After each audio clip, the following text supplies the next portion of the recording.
যে ৭০,০০০ ইহুদি ইস্পাহান থেকে বের হবে। ইস্পাহান হচ্ছে ইরানের নগরী। আজও ইরানের মধ্যে ইস্পাহান নামে সেই নগরী আছে। আমরা প উচ্চারণ করি ইস্পাহান, আরবিতে এটা উচ্চারণ হয় না। আরবিতে হয় আল আসবাহানি, বা উচ্চারণ হয় ইসবাহান বা আসবাহানি। সেখান থেকে ৭০,০০০ ইহুদি দাজ্জালের সঙ্গী হবে, সাথী হবে এবং মুসলমানদের বিরুদ্ধে যুদ্ধ করবে। আর সেই যুদ্ধের অবস্থা কি হবে সেটাও আমরা দেখলাম। আরেকটি হাদিস দেখি। عن عوف بن مالك رضي الله تعالى عنه أنه قال আউফ ইবনে মালিক রাদিয়াল্লাহু তাআলা আনহু থেকে বর্ণিত, তিনি বলেন, আমি একদা রাসূলুল্লাহ সাল্লাল্লাহু আলাইহি ওয়াসাল্লামের নিকটে আসলাম। রাসূল সাল্লাল্লাহু আলাইহি ওয়াসাল্লাম আমাকে কিয়ামতের আলামত গণালেন, আমার হাতে গণালেন। তার মধ্যে একটি আলামত রাসূল সাল্লাল্লাহু আলাইহি ওয়াসাল্লাম বললেন, সায়াকুনু হুদনাতুন মা'আর রোম, ইয়ানি সাতাকুনু হুদনাতুন বাইনাল মুসলিমিন ওয়ার রোম। রোমান খ্রিস্টানদের সাথে মুসলমানদের একটি চুক্তি হবে, আর রোমান খ্রিস্টানেরা এবং মুসলমানেরা চুক্তিবদ্ধ হয়ে তৃতীয় কমন শত্রুর বিরুদ্ধে যুদ্ধ করবে। তথা রোমান খ্রিস্টানদের শত্রু আর মুসলমানদের শত্রু এক। তৃতীয় কমন শত্রুর বিরুদ্ধে মুসলমানেরা যুদ্ধ করবে। এই যুদ্ধে রোমান খ্রিস্টান এবং মুসলমানেরা বিজয়ী হবে। বিজয়ী হওয়ার পর একজন খ্রিস্টান দাঁড়িয়ে বলবে যে আমরা আজকে বিজয়ী হয়েছি লিহাজা সলিব, এই ক্রুশের কারণে। গলায় ঝুলানো ক্রুশ দেখিয়ে বলবে এটার কারণে আজকে আমরা বিজয়ী হয়েছি। তখন একজন মুসলমানের আঁতে ঘা লাগবে, সে দাঁড়িয়ে উঠে তার ক্রসটা ভেঙে দিবে। যখন ভেঙে দিবে তখন রোমান এবং মুসলমানেরা পরস্পরের বিরুদ্ধে যুদ্ধ করার জন্য দাঁড়িয়ে যাবে। রোমান খ্রিস্টান এবং মুসলমানেরা। সেই যুদ্ধের বর্ণনা রাসূলুল্লাহ সাল্লাল্লাহু আলাইহি ওয়াসাল্লাম হাদিসে বিস্তারিত বর্ণনা করছেন। عن أبي هريرة رضي الله تعالى عنه أنه قال رسول الله صلى الله عليه وسلم আবু হুরায়রা রাদিয়াল্লাহু তাআলা আনহু থেকে বর্ণিত, তিনি বলেন রাসূল সাল্লাল্লাহু আলাইহি ওয়াসাল্লাম বলেছেন, লা তাকুমুস সাআহ, কিয়ামত ততদিন পর্যন্ত সংঘটিত হবে না, হাত্তা ইয়ানজিলার রোম বিল আ'মাক আও বিদাবিক, যতক্ষণ না রোমান খ্রিস্টানেরা অবতীর্ণ না হচ্ছে সিরিয়ার আমাক এবং দাবেক নামক জায়গায়। বর্তমান সিরিয়ার হালব নগরী থেকে অনতি দূরে তুরস্ক এবং সিরিয়ার সীমান্তবর্তী অঞ্চলে, বর্তমান তুরস্কের সীমানা এবং বর্তমান সিরিয়ার সীমানা, এই সীমান্তবর্তী অঞ্চলের জায়গার নাম হচ্ছে আমাক এবং দাবেক। এখনও ওই নামেই আছে। এই আমাক এবং দাবেক জায়গায় যতক্ষণ না রোমান খ্রিস্টানেরা অবতীর্ণ না হবে মুসলমানদের বিরুদ্ধে, ফায়াখরুজু ইলাইহিম জাইশুম মিনাল মাদিনাহ, আর তাদের বিরুদ্ধে যুদ্ধ করার জন্য মদিনা মুনাওয়ারা থেকে মুসলমানদের একটি সেনাবাহিনী রওনা হবে। রাসূলুল্লাহ সাল্লাল্লাহু আলাইহি ওয়াসাল্লাম বলছেন, মদিনা মুনাওয়ারা থেকে বের হওয়া সেই মুজাহিদ বাহিনী খেয়ার ও আহলিল আরজ, তৎকালীন বিশ্বের সর্বোত্তম, সবচেয়ে শ্রেষ্ঠ, সবচেয়ে দামি, সবচেয়ে আল্লাহওয়ালা পরহেজগার মানুষ হবে। মদিনা মুনাওয়ারা থেকে ওই দিন যারা বের হবে যুদ্ধের জন্য, সিরিয়ার মাটিতে যুদ্ধ করার জন্য, রাসূলুল্লাহ সাল্লাল্লাহু আলাইহি সাল্লাম বলছেন খিয়ার ও আহলিল আরজ, তৎকালীন বিশ্বের সর্বশ্রেষ্ঠ আল্লাহওয়ালা পরহেজগার মানুষেরা সেই দিন মদিনা থেকে বের হবে, মদিনা মুনাওয়ারা থেকে বের হবে যুদ্ধের জন্য। যুদ্ধের কথা বর্ণনা করতে গিয়ে রাসূলুল্লাহ সাল্লাল্লাহু আলাইহি ওয়াসাল্লাম বলেন, ফায়ুকাতিলুহুম ফায়ানহাজিমু সুলুসুন লা ইয়াতুবুল্লাহ তাওবাতাহুম আবাদা। ওই দিন মুসলমানেরা 3 ভাগে বিভক্ত হয়ে যাবে। এক ভাগ যুদ্ধের মাঠ ছেড়ে পালিয়ে যাবে, আল্লাহ কোনোদিন এদের তওবা কবুল করবেন না। একদল মুসলমান যুদ্ধের মাঠ ছেড়ে পালিয়ে যাবে, আল্লাহর নবী বলছেন সাল্লাল্লাহু আলাইহি ওয়াসাল্লাম, লা ইয়াতুব, আল্লাহ কোনোদিন তাদের তওবা কবুল করবেন না, আবাদা, কোনো দিন আল্লাহ সুবহানাহু ওয়া তাআলা তাদের তওবা কবুল করবেন না। ওয়ায়ুক্তালু সুলুসুহুম, 3 ভাগের 1 ভাগ ওই যুদ্ধে মারা যাবে। রাসূলুল্লাহ সাল্লাল্লাহু আলাইহি ওয়াসাল্লাম বলছেন আফজালুশ শুহাদা ইনদাল্লাহ, আল্লাহর নিকটে সর্বশ্রেষ্ঠ শহীদ বলে গণ্য হবে ওই যুদ্ধে যারা যুদ্ধ করে শাহাদত অর্জন করবে, শহীদ হয়ে যাবে 3 ভাগের 1 ভাগ মুসলমান, তারা আল্লাহর দরবারে সর্বশ্রেষ্ঠ শহীদ হিসেবে বিবেচিত হবে। রাসূলুল্লাহ সাল্লাল্লাহু আলাইহি ওয়াসাল্লাম বললেন ওয়াইফতাতিহুস সুলুস, আর 3 ভাগের 1 ভাগ বিজয় লাভ করবে রোমানদের উপরে। 3 ভাগের 1 ভাগ বিজয় লাভ করবে রোমানদের উপরে। লা ইফতানুনা আবাদান, এরা কোনো দিন আর কিয়ামত পর্যন্ত ফিতনায় পতিত হবে না, এবং এদের হাত দিয়ে ইফতাতিহুনা কুস্তুনতুনিয়া, কুস্তুনতুনিয়া বিজয় হবে। কুস্তুনতুনিয়া কি? আগের হাদিসেও দেখেছেন আল্লাহর নবী বলেছে বাইতুল মাকদেসের আবাদ হওয়া, মদিনার ধ্বংস হওয়া, মদিনার ধ্বংস হওয়া, মহাযুদ্ধের শুরু হওয়া, মহাযুদ্ধের শুরু হওয়া, কুস্তুনতুনিয়া বিজয় হওয়া, কুস্তুনতুনিয়া বিজয় হওয়া, দাজ্জালের বের হওয়া। কুস্তুনতুনিয়া হচ্ছে আজকের তুরস্কের ইস্তাম্বুল। আজকের তুরস্কের ইস্তাম্বুলকে আরবিতে বলা হয় কুস্তুনতুনিয়া, ইংরেজিতে বলা হয় কনস্টান্টিনিপল। কনস্টান্টিনিপল এবং বর্তমান নাম হচ্ছে ইস্তাম্বুল। তুরস্কের রাজধানী, যদিও আগে রাজধানী ছিল, এখন অফিসিয়াল রাজধানী নয়, অফিসিয়াল রাজধানী আঙ্কারা, কিন্তু তারপরও রাজধানীর মতো মান মর্যাদা যেই শহরের, সেটাই হচ্ছে ইস্তাম্বুল, কুস্তুনতুনিয়া, কনস্টান্টিনিপল। রাসূল সাল্লাল্লাহু আলাইহি ওয়াসাল্লাম বলছেন ফায়াফতাতিহুনা কুস্তুনতুনিয়া, ওই যে একদল বিজয়ী হবে রোমানদের উপর, তাদের হাতে আল্লাহ কুস্তুনতুনিয়া, কনস্টান্টিনিপল বিজয় দান করবেন। ফাবাইনামা হুম ইয়ানকাসিমুনাল গানাইম, যখন এই সমস্ত বিজয়ী মুজাহিদরা গনিমতের মাল বন্টন করবে এবং তাদের তরবারি ঝুলানো থাকবে গাছের সাথে, তখন একজন চিৎকার করে বলবে সাহা ফীহিমুশ শাইতান ইন্নাল মাসীহা ক্বাদ খালাফাকুম ফি আহলিকুম, মাসীহুদ দাজ্জাল বের হয়ে গেছে আর তোমাদের বাড়িতে বাড়িতে মাসীহুদ দাজ্জাল প্রবেশ করতেছে। এখন পর্যন্ত ইমাম মাহদি আসেননি, হয়তো এনাদের মধ্যেই ইমাম মাহদি থেকে থাকতে পারেন, তবে তিনি যে ইমাম মাহদি তা এখনও প্রকাশিত আকারে জনগণের সামনে স্পষ্ট হয়নি। হবে কখন? দাজ্জাল বের হওয়ার পরে এবং সালাতের, দামেস্কের মসজিদে সালাতের পরে, যেটার বর্ণনা রাসূল সাল্লাল্লাহু আলাইহি সাল্লাম দিচ্ছেন।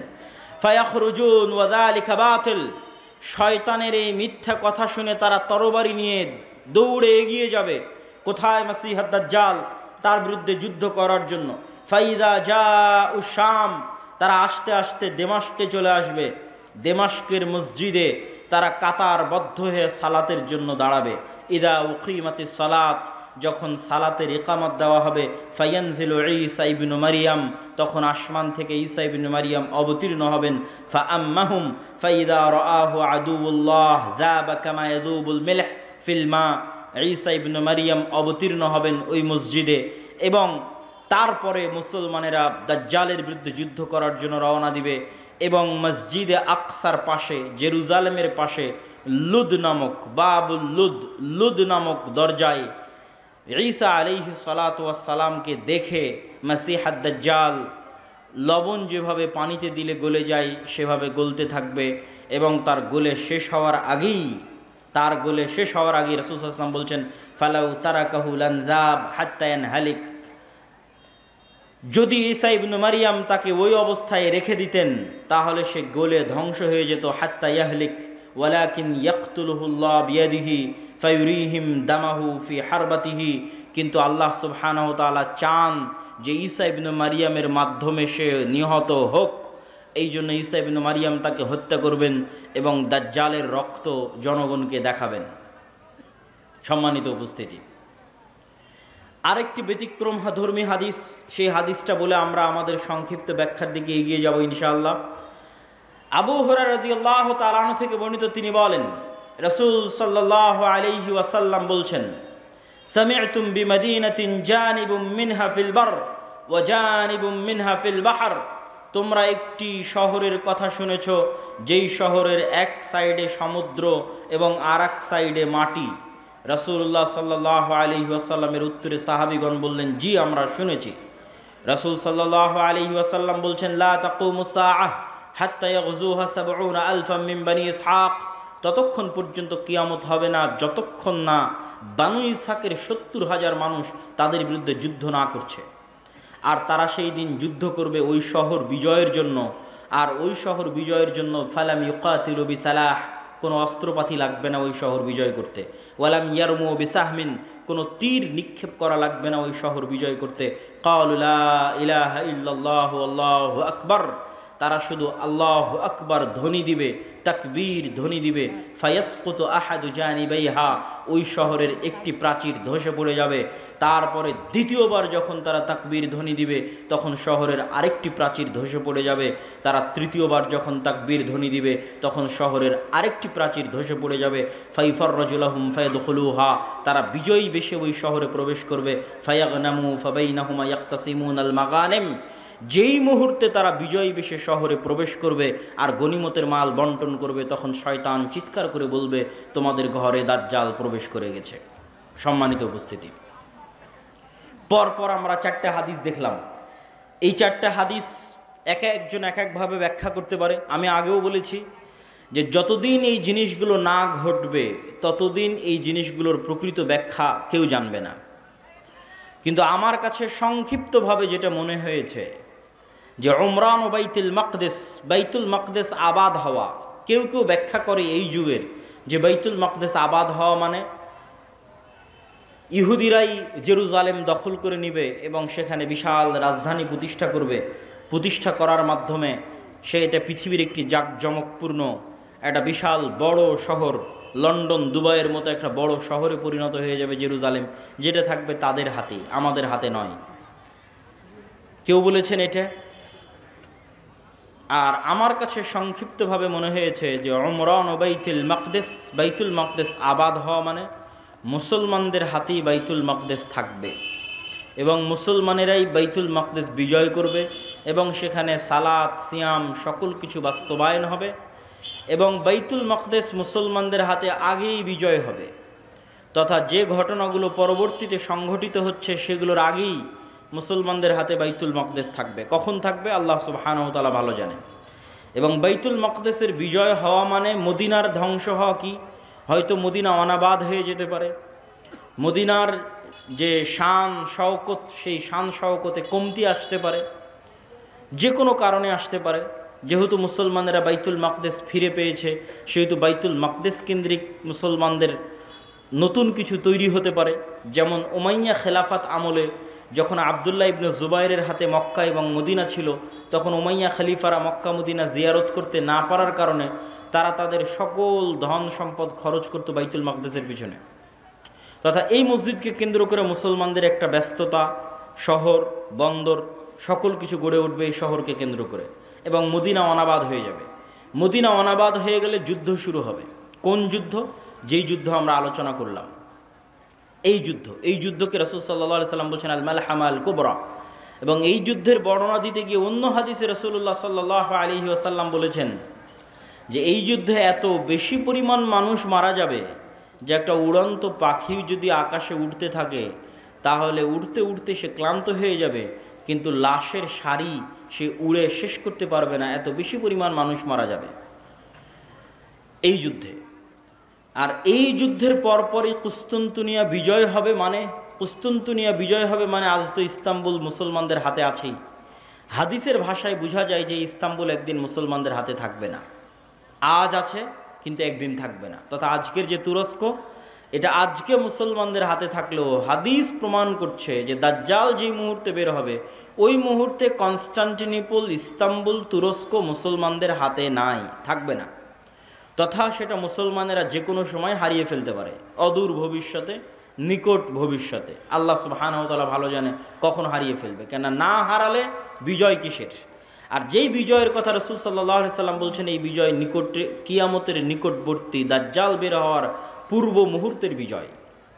সম্মানিত উপস্থিতি, তাহলে মোটামুটি যদি আমরা এই দুইটা জিনিসের ব্যাখ্যা এভাবে দাঁড় করাই যে বাইতুল মুকাদ্দাস আগেই মুসলমানেরা বিজয় করবে, সেটাই হচ্ছে বাইতুল মুকাদ্দাসের আবাদ। আর কুস্তুনতুনিয়া কিয়ামতের পূর্ব মুহূর্তে বিজয় হবে, তার অর্থ হচ্ছে কুস্তুনতুনিয়া মুসলমানেরা হারিয়ে ফেলবে, কনস্টান্টিনোপল মুসলমানেরা হারিয়ে ফেলবে। এখন হাদিসের আরও একটা অংশ ব্যাখ্যা করতে বাকি, রোম কারা? যে রোমানদের সাথে মুসলমানদের চুক্তি হবে এবং চুক্তির পরে সেই চুক্তি পুনরায় ভঙ্গ হয়ে মুসলমান এবং রোমানরা পরস্পর যুদ্ধ করবে, সেই যুদ্ধ, এই যুদ্ধ, সেই রোম কারা? এই বিষয়ে মুহাদ্দিসিনে কেরাম এবং মুফাসসিরিনে কেরামের মধ্যে মতভেদ হওয়ার সবচেয়ে বড় কারণ হচ্ছে, আল্লাহর নবীর যুগে রোম বলতে যাদেরকে বোঝানো হতো তাদের রাজধানী ছিল কনস্টান্টিনোপল।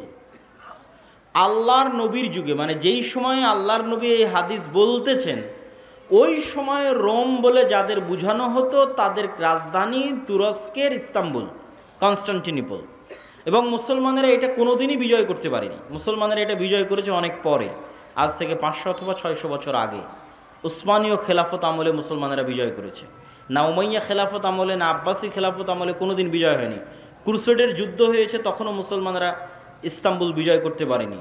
মঙ্গোলীয়রা মুসলমানদের বাগদাদে হত্যা করেছে, তখন মুসলমানরা ইস্তাম্বুল বিজয় করতে পারেনি। তারও পরে মুসলমানেরা ইস্তাম্বুল বিজয় করেছে 1400 খ্রিস্টাব্দের দিকে, মুহাম্মদ আল ফাতেহ। তো এই জন্য রাসূল সাল্লাল্লাহু আলাইহি ওয়াসাল্লাম যখন রোম শব্দ বলতেছেন হাদিসে মদিনায়, তখন রোম মানে বর্তমান তুরস্কের কনস্টান্টিনোপল, ইস্তাম্বুল। আর তৎকালীন এই রোমে যারা বসবাস করত তারা হচ্ছে অর্থোডক্স খ্রিস্টান। আর আজকে ইতালির যারা রোম, ইতালির রাজধানী রোম, ইউরোপের যারা খ্রিস্টান, আমেরিকার যারা খ্রিস্টান, তারা হচ্ছে ক্যাথলিক খ্রিস্টান। এবং তাদের মধ্যে বিশ্বাসগত এবং আকীদাগত পার্থক্য আছে অনেক বিষয়ে, পদ এবং পদবীগত পার্থক্য আছে, কৃষ্টি কালচার, সামাজিক আচার ব্যবহারগত পার্থক্য আছে। তাহলে রোম বলতে আমরা যদি তৎকালীন রোম ধরি, তথা অর্থোডক্স খ্রিস্টানদের হাতে যখন কনস্টান্টিনোপল ছিল, সেই অর্থোডক্স খ্রিস্টানেরা এখন বসবাস করে রাশিয়ায়। রাশিয়া এবং ইউক্রেনের যুদ্ধের অন্যতম একটা কারণ হচ্ছে ইউক্রেনে ইউরোপিয়ান এবং আমেরিকানেরা ক্যাথলিক খ্রিস্টানের চর্চা বাড়াচ্ছিল, যেটা রাশিয়া কখনোই চায় না যে তার আশেপাশের কোনো দেশে ক্যাথলিক খ্রিস্টানের চর্চা বাড়ুক, কেননা তারা মানে অর্থোডক্স খ্রিস্টান। এবং আমার এর উপর বিস্তারিত ভিডিও আছে ইতেসাম টিভিতে রাশিয়া এবং ইউক্রেনের উপর, যেখানে এই পয়েন্টে আরও বিস্তারিত ইন ডিটেইলস আলোচনা করা আছে। তাহলে আল্লাহর নবীর যুগের রোম যদি ধর্মীয় দৃষ্টিকোণ থেকে তাদের পরিচয় দেখি, যে আল্লাহর নবী যেই সময়ে হাদিস বলছেন ওই সময়ে রোম বলতে কাদের বোঝা হতো, তাহলে কনস্টান্টিনোপলে যে অর্থোডক্স খ্রিস্টানেরা ছিল তাদেরকে বোঝানো হতো। তারা আজ কোথায় আছে? তারা আজ রাশিয়াতে আছে। এবং রাশিয়া যে যুদ্ধগুলো লড়ে, সেই যুদ্ধগুলোর পিছনে অনেক ধর্মীয় কারণ আছে, যেটাও আমি আমার ওই ভিডিওতে স্পষ্ট আকারে ডকুমেন্টারি আকারে দেখিয়েছি, যে এই যুদ্ধগুলো শুধু বাহ্যিক কোনো কারণে লড়াই করা হয় না, বরং ধর্মীয় কারণে লড়াই করা হয়। যেমন আজকে ইসরায়েল এবং ফিলিস্তিনের যুদ্ধে ইসরায়েল যে যুদ্ধ করতেছে, এটা শুধু বাহ্যিক কোনো কারণ নয়, বরং এর পিছনে ধর্মীয় কারণ আছে, সেটাও বলবো বক্তব্যের শেষের দিকে ইনশাল্লাহ। আর যদি বলি যে না তারা নয়, তাহলে ইতালির রাজধানী যে রোম, ইতালির রাজধানী রোম মানে আজকের ইউরোপ, আজকের আমেরিকা, যারা আমাদের বিরুদ্ধে ক্রুসেডের যুদ্ধ করার জন্য এসেছিল কয়েক শতাব্দী আগে, বাইতুল মুকাদ্দাস খ্রিস্টানেরা দখল করেছিল, সুলতান সালাহুদ্দিন আইয়ুবী বিজয় করেছিলেন, সেই ক্রুসেডাররা, তাদের সাথে মুসলমানদের চুক্তি হবে, তৃতীয় কোনো পক্ষের বিরুদ্ধে মুসলমানেরা তাদেরকে সাথে করে নিয়ে যুদ্ধ করবে, সেই যুদ্ধে রোমানরা আর মুসলমানেরা বিজয়ী হবে।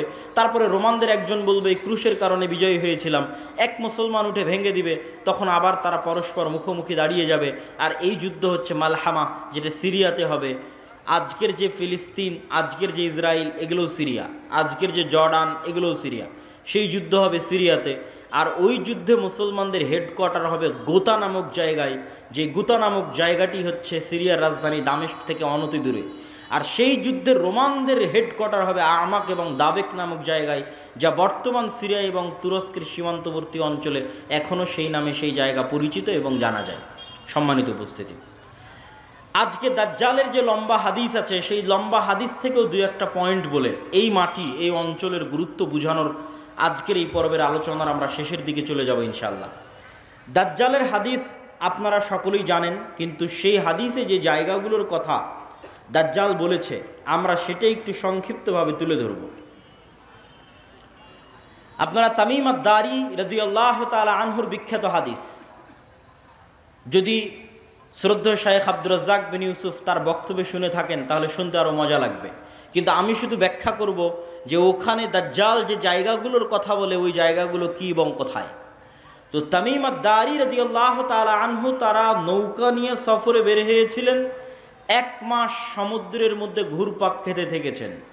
ঘুরপাক খেতে খেতে যখন একটা দ্বীপে গিয়ে ঠেকেছেন, সেই দ্বীপে তাদের সাথে দাজ্জালের সাক্ষাৎ হয়েছে। দাজ্জালের সাক্ষাৎ হওয়ার আগেও একটা বড় অদ্ভুত জন্তু সেখানে দায়িত্ব পালন করছিল। সেই অদ্ভুত জন্তু নিজেকে পরিচয় দিয়েছে যে আমি হচ্ছি গোয়েন্দা, আনাল জাসসাসা। তারপরে সেই অদ্ভুত জন্তু তাদেরকে বলেছে তোমরা যার কাছে এসেছো তিনি এই দিকে আছে, এগিয়ে যাও। সেখান থেকে এবার আমি আপনাদেরকে এখান থেকে পড়ে শোনাচ্ছি যে ওখানে দাজ্জাল কি বলছে এবং সেই জায়গাগুলো কোথায়।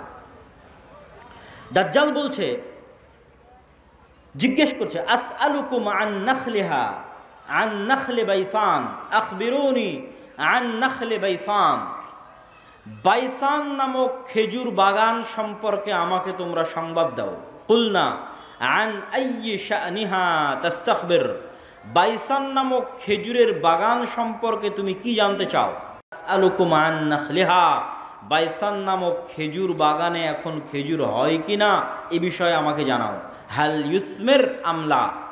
তখন ওই তামিম আদ-দারি রাদিয়াল্লাহু তাআলা আনহু এবং তার সাথে যারা গেছে তারা উত্তরে বললেন কুলনা নাআম, এখনো সেখানে খেজুর হয়। তখন দাজ্জাল উত্তরে বলছে, আমা ইন্নাহু ইউশিকু আল্লা তুসমির। জেনে রাখো অচিরেই সেই বাইসান নামক খেজুর বাগানে খেজুর হবে না। ক্বালা আখবিরুনি আন বুহাইরা আত-তাবারিয়া। তোমরা আমাকে বুহাইরা আত-তাবারিয়া, তাবারিয়া লেক, তাবারিয়া খাল সম্পর্কে জানাও। কুলনা আন আইয়ি শানিহা তাস্তাখবির। তাবারিয়া খাল সম্পর্কে তোমাকে কি বলবো? ক্বালা হাল ফিহা মা। সেখানে কি পানি আছে? তখন উত্তরে বলছে হিয়া কাসীরাতুল মা, অনেক বেশি পানি আছে। ক্বালা আমা ইন্নামা ইউশিকু আন ইয়াযহাব। জেনে রাখো অচিরেই সেই খালে পানি থাকবে না। ক্বালা আখবিরুনি আন আইনি যুগার। আইনে জোগার সম্পর্কে আমাকে জানাও। ক্বালু আন আইয়ি শানিন তাস্তাখবির। তুমি আইনে জোগার সম্পর্কে কি জানতে চাও? বলে আইনে জোগারে কি এখনো পানি আছে? সেখান থেকে কি মানুষজন পানি নিয়ে চাষাবাদ করে? তখন আমরা বললাম হ্যাঁ, হিয়া কাসীরাতুল মা, এখনো মানুষ সেখান থেকে পানি নিয়ে চাষাবাদ করে। তখন সে উত্তরে বলল অচিরেই সেখানে পানি থাকবে না। তখন বলছে আখবিরুনি আন নাবিয়্যিল উম্মিয়িন। উম্মিয়িনদের নাবী সম্পর্কে আমাকে জানাও। অশিক্ষিত মূর্খ যারা লেখা জানে না, পড়া জানে না, তাদের জন্য যে নবী প্রেরণ করা হয়েছে সেই নবী সম্পর্কে আমাকে জানাও। এই মর্মে কথা সামনের দিকে আগাতে থাকলো। সম্মানিত উপস্থিতি, এখানে 3টা জায়গার কথা বলেছে দাজ্জাল। আশ্চর্যজনক হলেও সত্য যে আজকের পৃথিবীতে এই 3টি জায়গায়, তন্মধ্যে বাইসান নামক খেজুরের বাগান এবং জোগার নামক ঝর্ণা, এই 3টাকে এক্সাক্ট চিহ্নিত করা খুব কঠিন হয়ে যায়। বিশেষ করে আইনে জোগারকে এক্সাক্ট চিহ্নিত করা যে এটা আইনে জোগার, এটার বিষয়ে নিশ্চিত কেউ গবেষকরা এখন পর্যন্ত তথ্য দিতে পারেনি। কিন্তু বাইসান খেজুরের বাগান সম্পর্কে মোটামুটি ধারণা পাওয়া যায় যে এই খেজুরের বাগান হচ্ছে বাইসান খেজুরের বাগান। আর বুহাইরা আত-তাবারিয়া এটা এত প্রসিদ্ধ, এত ব্যাপক, এত পরিচিত যে সবাই জানে। এমনকি ইসরায়েলে সারা পৃথিবী থেকে শত শত খ্রিস্টান এই বুহাইরা আত-তাবারিয়া দেখার জন্য যায়। এই জন্য দেখার জন্য যায়, তারা মনে করে তাদের তাওরাত, তাদের বাইবেলে ঈসা আলাইহিস সালাতু ওয়াস সালামের যত মোজেজার কথা বলা আছে সকল মোজেজা তিনি দেখিয়েছিলেন বুহাইরা তাবারিয়ার উপরে অথবা বুহাইরা তাবারিয়ার পাশে। সেই মোজেজা যদি হয় অন্ধ ব্যক্তিকে চক্ষুস্মান করে দেওয়া, সেই মোজেজা যদি হয় টাকওয়ালা ব্যক্তির মাথায় চুল গজিয়ে দেওয়া, সেই মোজেজা যদি হয় মৃত ব্যক্তিকে জীবিত করা, এগুলোর অধিকাংশ মোজেজা তাদের বিশ্বাস অনুযায়ী ঈসা আলাইহিস সালাতু ওয়াস সালাম এই লেক, এই খালের পাশে অথবা তার উপরে তিনি করে দেখিয়েছিলেন, এই জন্য তারা দেখতে আসে। এবং এইটা চলমান বর্তমান ইসরায়েলের সীমানার অন্তর্ভুক্ত। এবং আনুমানিক গবেষণা অনুযায়ী বাইসানের খেজুরের বাগান এবং জোগারের ঝর্ণা এবং তাবারিয়ার লেক তিনটাই বর্তমান ইসরায়েলের সীমানার অন্তর্ভুক্ত, যেই জায়গাগুলোর কথা এই হাদিসে দাজ্জাল তামিম আদ-দারি রাদিয়াল্লাহু তাআলা আনহুকে জিজ্ঞেস করতেছে। তাহলে একদম যদি আমরা সামারি এবং সারমর্ম করি, তাহলে কিয়ামতের পূর্ব মুহূর্তে যা যা সংঘটিত হবে সব বড় বড় ঘটনা এই মাটিতে, এই জমিনে সংঘটিত হবে, শামের মাটিতে সংঘটিত হবে। আল মসজিদুল আকসা বাইতুল মুকাদ্দাস কেন্দ্রিক যে এরিয়া, যে জগৎ, যে দেশ, সেখানে সংঘটিত হবে। এবং আমি আমার অতীতের বক্তব্যগুলোতে বলেছি যে বাইতুল মুকাদ্দাসই একমাত্র কারণ পৃথিবীর, যেই কারণে পৃথিবীর 90% মানুষ যুদ্ধে জড়িয়ে যেতে পারে, যেই কারণে পৃথিবীর 90% মানুষ যুদ্ধে জড়িয়ে যেতে পারে, তার অন্যতম একটি কারণ হচ্ছে মসজিদে আকসা। কেননা পৃথিবীর তিনটা ধর্মের মানুষ এই মসজিদের দাবিদার। ইহুদিরা দাবিদার, খ্রিস্টানেরা দাবিদার, আমরা মুসলমানেরা দাবিদার। যেহেতু তিনটা ধর্মই আসমানি দিন, আসমান থেকে এসেছে, তিনটা ধর্মের গ্রন্থই আসমানি গ্রন্থ, ওই দুইটা গ্রন্থে বিকৃতি এসেছে, ওই দুইটা ধর্মে বিকৃতি এসেছে। ইসলামে বিকৃতি আসেনি, কোরআনে বিকৃতি আসেনি। কিন্তু যেহেতু একই জায়গা থেকে আগত, এই জন্য ঘটনা, আকিদা, বিশ্বাস, কাহিনী অনেক কিছুই সেম এবং কমন।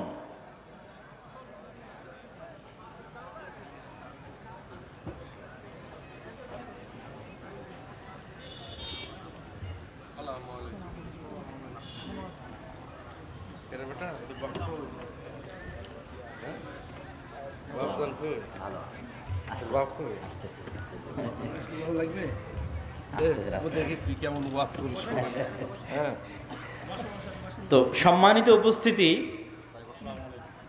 আমরা যে বিষয়ে আলোচনা করছিলাম যে বর্তমান মসজিদে আকসা এবং বর্তমান বাইতুল মুকাদ্দাস পৃথিবীর তিনটা ধর্মের নিকটে পবিত্র স্থান। আর এই পবিত্র স্থান হওয়ার কারণ হচ্ছে এই তিনটা ধর্মই আব্রাহামিক রিলিজিয়ান, সেমেটিক রিলিজিয়ান। এই তিনটা ধর্মই মিল্লাতে ইব্রাহিমের দাবিদার, তথা ইব্রাহিম আলাইহিস সালাতু ওয়াস সালামের হিস্ট্রি, ইতিহাসের সাথে কানেক্টেড। আর সেমেটিক রিলিজিয়ান মানে নূহ আলাইহিস সালাতু ওয়াস সালামের 3 সন্তান তার সাথে নৌকায় উঠেছিলেন। একজনের নাম ইয়াফেস, একজনের নাম হাম, আর একজনের নাম সাম। ইয়াফেসের বংশধরেরা হচ্ছে সাদা চামড়া, ইউরোপ, আমেরিকা, রাশিয়া। সামের বংশধরেরা হচ্ছে সেমেটিক তথা মেটে, শ্যামা, হালকা সাদা, হালকা শ্যামা, হালকা মেটে। India, Pakistan, Bangladesh, Saudi, Kuwait, Qatar, Bahrain, এরা হচ্ছে সামের বংশধর।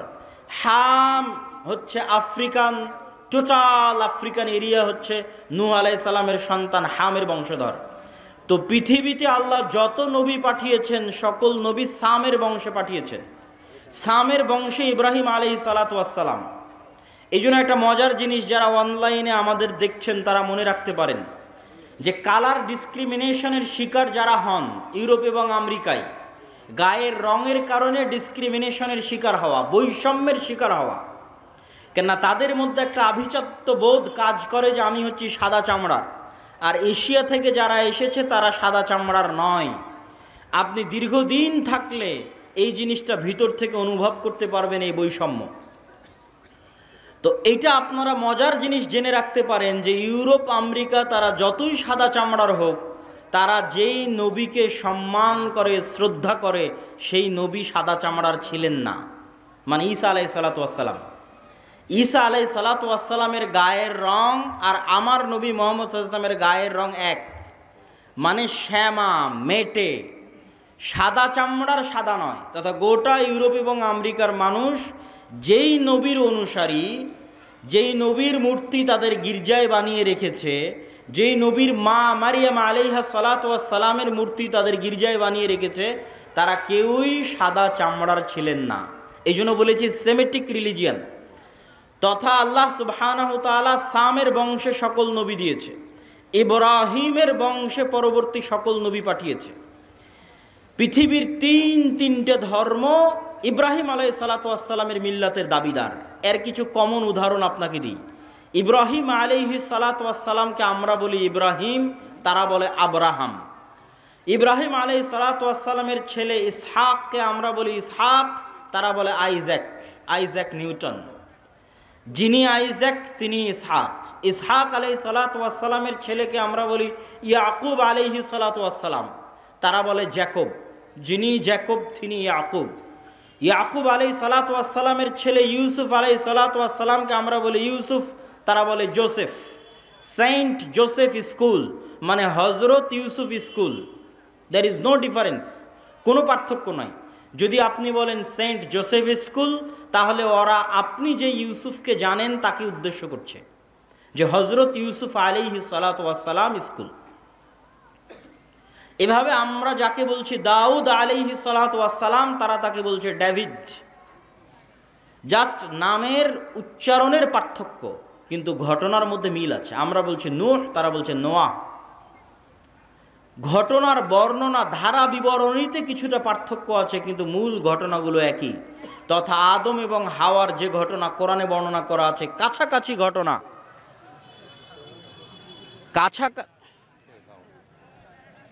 কেমন আছে?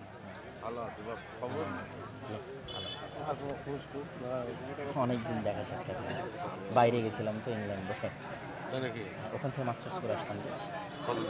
1 বছরে একটা মাস্টার্স করে আসলাম ইংল্যান্ড থেকে। জি, ইসলামিক ব্যাংকের উপর, ইসলামিক ব্যাংকিং সিস্টেম। এই তানজিল ভাই, আব্বুকে ডেকে নিয়ে আসেন। নিয়ে আসতেছেন? হ্যাঁ, আমি বলতেছি, বক্তব্য শেষের দিকে চলে যাচ্ছে, দেখেন। হ্যাঁ হ্যাঁ, বলবো ইনশাল্লাহ, আমি বুঝাবো, বক্তব্যের মধ্যে বলবো। ইসলামিক, আলহামদুলিল্লাহ, ইসলামিক ব্যাংকিং এবং ইসলামিক ফাইন্যান্সের উপর মাস্টার্স। আমার বুঝে তো মনে হয় না সেটা সব ইসলামী ব্যাংকে টাকা নেওয়া ধরতো দেখি কি করে হাট আপনার বলে।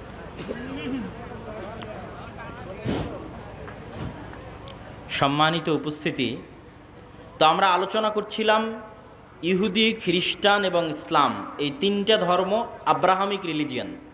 এই জন্য ঘটনার ধারা বিবরণীতে পার্থক্য হলেও মূল ঘটনা একই।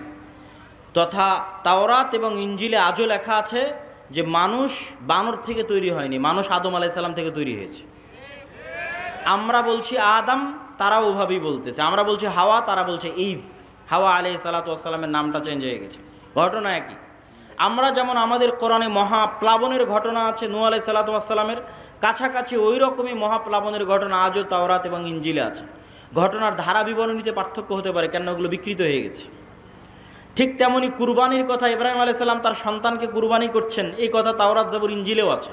কিন্তু তারা পরিবর্তন করে দিয়েছে যে ইব্রাহিম আলাইহিস সালাম ইসহাক আলাইহিস সালাতু ওয়াস সালামকে কুরবানি করছেন, আর কোরআন বলছে ইব্রাহিম আলাইহিস সালাতু ওয়াস সালাম ইসমাইলকে কুরবানি করছেন। তো যাক, আমরা সরাসরি বাইতুল মুকাদ্দাসের দিকে চলে আসি এবং আমার বক্তব্যের শেষের দিকে এগিয়ে যাওয়ার চেষ্টা করব। তো ইব্রাহিম আলাইহিস সালাতু ওয়াস সালামের 2 সন্তান ইসহাক এবং ইসমাইল। আজকের পুরো পৃথিবীর ইসরায়েল কেন্দ্রিক যে পলিটিক্স, ফিলিস্তিন কেন্দ্রিক যে পলিটিক্স, এটা যদি বুঝতে চান তাহলে আপনাকে এই জিনিসটা ক্লিয়ার কনসেপ্ট রাখতেই হবে যে আসলে কেন এই জিনিসগুলো ঘটতেছে। তো ইব্রাহিম আলাইহিস সালাতু ওয়াস সালামের 2 সন্তান ইসহাক এবং ইসমাইল। ইসহাক আলাইহিস সালাতু ওয়াস সালাম হচ্ছেন সারা আলাইহা সালাতু ওয়াস সালামের সন্তান, আর ইসমাইল হচ্ছে হাজেরা আলাইহা সালাতু ওয়াস সালামের সন্তান। ইব্রাহিম আলাইহিস সালাতু ওয়াস সালাম সারার সন্তান ইসহাককে নিয়ে থাকতেন জেরুজালেমে। ইব্রাহিম আলাইহিস সালাতু ওয়াস সালাম থাকতেন কোথায়? জেরুজালেমে। আল্লাহ কোরআনে বলছেন নাজ্জাইনাহু ওয়া লূতান ইলাল আরদিল্লাতী বারাকনা ফিহা লিল আলামিন। আমি ইব্রাহিমকে আশ্রয় দিয়েছি এই মাটিতে, লূতকে আশ্রয় দিয়েছি এই মাটিতে, যেই মাটিতে আমি বরকত রেখেছি সারা পৃথিবীর মানুষের জন্য, ওই মাটি জেরুজালেমের মাটি। লূত আলাইহিস সালাতু ওয়াস সালামের শহর উল্টিয়ে দেওয়ার পরে আল্লাহ তাকে আশ্রয় দিয়েছেন জেরুজালেমে। আর ইব্রাহিম আলাইহিস সালাতু ওয়াস সালাম তিনি যখন ইরাক থেকে হিজরত করে এসেছেন, তখন আল্লাহ সুবহানাহু ওয়া তাআলা তাকে আশ্রয় দিয়েছেন জেরুজালেমে। তার বাপ আজর তাকে ইরাকের ব্যাবিলন নগরী থেকে তাড়িয়ে দিয়েছিলেন। তাহলে ইব্রাহিম আসলেন জেরুজালেমে, লূত আসলেন জেরুজালেমে। ইব্রাহিমের সন্তান ইসহাক ছিল জেরুজালেমে, ইসহাকের সন্তান ইয়াকুবও ছিল জেরুজালেমে। আর ইব্রাহিম আলাইহিসসালাম আরেক সন্তান ইসমাইলকে রেখে আসলেন 1500 কিলোমিটার দূরে মক্কায় কাবা ঘরের পাশে। তাহলে একই সাথে একই সময়ে আল্লাহ ইব্রাহিম আলাইহিসসালামের 2 সন্তানকে দিয়ে পৃথিবীর 2টা মসজিদ আবাদ করাচ্ছেন। আল্লাহর নবী এবং পবিত্র কোরআন বলছে ইন্না আউওয়ালা বাইতিন উযিআ লিন-নাস বিবাক্কা, পৃথিবীর বুকে প্রথম মসজিদ তৈরি হয়েছে মক্কায় আল্লাহর ইবাদতের জন্য। আর আল্লাহর নবী বলছেন মক্কার 40 বছর পর, কাবার 40 বছর পর মসজিদ তৈরি হয়েছে আল মসজিদ আল আকসা, বাইতুল মুকাদ্দাস। তাহলে ইব্রাহিম আলাইহিসসালামের এক সন্তান ইসহাক এবং তার বংশধরেরা আবাদ করছে মসজিদ আকসা, আর ইব্রাহিম আলাইহিসসালামের আরেক সন্তান ইসমাইল এবং তার বংশধরেরা আবাদ করছে কাবা, একই সময়ে একই সাথে। আর ইব্রাহিম আলাইহিসসালাম নিজে জেরুজালেম থেকে মক্কায় যাতায়াত করেছে 4 থেকে 5 বার। একবার হাজেরা আলাইহিসসালাম এবং ইসমাইলকে রাখতে গেছেন, একবার জবাই করতে গেছেন, একবার কাবা ঘর তৈরি করতে গেছেন, একবার ছেলেকে এমনি দেখতে গেছেন, পাননি, স্ত্রীকে তালাক দিয়ে আসতে বলেছেন। লম্বা ঘটনা সহিহ বুখারীতে পাবেন। তাহলে ইব্রাহিম আলাইহিসসালাম পৃথিবীর একমাত্র নবী যিনি একই সাথে এই দুইটা পবিত্র মসজিদের সাথে কানেক্টেড, একই সাথে। হুয়া ইব্রাহিম আলাইহিসসালাম, তিনি ইব্রাহিম আলাইহিসসালাম 5 বার মক্কা থেকে ফিলিস্তিন জেরুজালেম যাতায়াত করেছেন। এবার আসেন হিস্ট্রি সামনের দিকে আগাতে থাকলো। ইউসুফ আলাইহিসসালাম কুয়ায় পড়ে মিশরের বাজারে বিক্রি হয়ে গেলেন। আজকে যেমন ফিলিস্তিন আর মিশর পাশাপাশি, গাজায় আপনি ত্রাণ পাঠাতে পারবেন না মিশর ছাড়া, ওই কালেও একই অবস্থা ছিল, ফিলিস্তিন মিশর পাশাপাশি। ফিলিস্তিনের কুয়াতে পড়ে বিক্রি হলেন মিশরে, মিশরে অর্থমন্ত্রী হলেন, বাপ ভাই দাদা সবকে ডেকে পাঠালেন। 70 জনের পরিবারের বিশাল বহর নিয়ে ইয়াকুব আলাইহিসসালাম গেলেন মিশরে। এই প্রথম ইসহাকের বংশধরেরা ফিলিস্তিন ছেড়ে মিশর চলে গেল। মিশরে ইউসুফ আলাইহিসসালামের রাজত্ব এবং তার পরবর্তীদের রাজত্ব 1-150 বছর থাকলো। তারপরে যখন বিরোধী পার্টি ক্ষমতায় চলে আসলো, তথা ফেরাউন কিবতীরা যখন ক্ষমতা দখল করে নিল, তো আগের ক্ষমতায় যারা সবচেয়ে বড় জোট ছিল ওদেরকে হত্যা করতে লাগলো। আগের ক্ষমতায় যে বাদশাহ ছিল মিশরের, তার সবচেয়ে বড় জোট ছিল বানু ইসরাইল, ইউসুফ আলাইহিসসালাম, তো এদেরকে হত্যা করো। আর ফেরাউন জানতো যে আমি ক্ষমতা হারালে এদের কাছে ক্ষমতা হারাবো, অতএব এদের শিশুদের হত্যা করো, যেন আমার ক্ষমতা দখল করার মতো কেউ না আসে। ওয়াইজ নাজ্জাইনাকুম মিন আলি ফিরআউনা ইয়াসুমুনাকুম সুআল আযাব ইউযাববিহুনা আবনাকুম ওয়া ইস্তাহিয়ুনা নিসাআকুম, আমি তোমাদেরকে ফেরাউনের কবল থেকে বাঁচিয়েছি, যে ফেরাউন তোমাদের ছেলে সন্তানদের জবাই করত। আল্লাহ পবিত্র কোরআনে বলছেন ছেলে সন্তানদের জবাই করত। আজকের ফেরাউন বানু ইসমাইলের ছেলে সন্তানদেরকে গাজায় হত্যা করতেছে। দিন পরিবর্তন হয়েছে, টার্গেট একই, কেননা তারা জানে যে এই ফিলিস্তিন থেকে এমন সন্তান বের হবে যাদের হাতে তাদের পতন অনিবার্য, পতন অবশ্যম্ভাবী। এই জন্য বেরি যেন হতে না পারে, এই জন্য আগে শিশুই হত্যা করে দাও, যেমন ফেরাউন হত্যা করত। সম্মানিত উপস্থিতি, তারপরে ফেরাউনের অত্যাচারে থেকে বানু ইসরাইলকে বাঁচানোর জন্য আল্লাহ মুসা আলাইহিসসালামকে পাঠালেন। মুসা আলাইহিসসালামের লম্বা ঘটনা, তিনি বানু ইসরাইলকে সাথে করে নিয়ে পালিয়ে যাচ্ছেন। ফেরাউনকে আল্লাহ লোহিত সাগরে ডুবিয়ে হত্যা করলেন। হত্যা করার পর মুসা আলাইহিসসালাম ফেরত মিশরে যাননি কেন? এই জন্য মিশরে ফেরত যাননি যে মুসা আলাইহিসসালাম পালিয়ে যাচ্ছিলেন না, মুসা আলাইহিসসালাম ইজ রিটার্নিং ব্যাক, ফেরত যাচ্ছিলেন।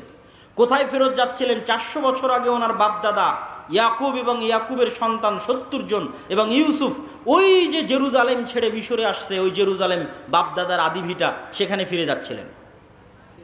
ইতিহাসের সত্য মিথ্যা জানা যায় না, কিন্তু ইতিহাসে লেখা আছে যে ইউসুফ আলাইহিসসালাম মিশরে মারা গেলেও তাকে তিনি ওসিয়ত করে গেছিলেন কবর দেওয়ার জন্য জেরুজালেমে। আর মুসা আলাইহিসসালামের কথা তো সহিহ বুখারীতে রাসূল সাল্লাল্লাহু আলাইহি ওয়াসাল্লাম বর্ণনা করতেছেন, যেটা ধারা বিবরণীতে আমি আসব। তো আপনি যদি আজকের ম্যাপে দেখেন, লোহিত সাগর পার হয়ে ফিলিস্তিনে যাবেন, মিশর থেকে লোহিত সাগর ক্রস করে ফিলিস্তিনে যাবেন, গুগল ম্যাপে দেখবেন ফিলিস্তিনে ঢুকার আগে বিশাল মরুভূমি, সিনাই মরুভূমি।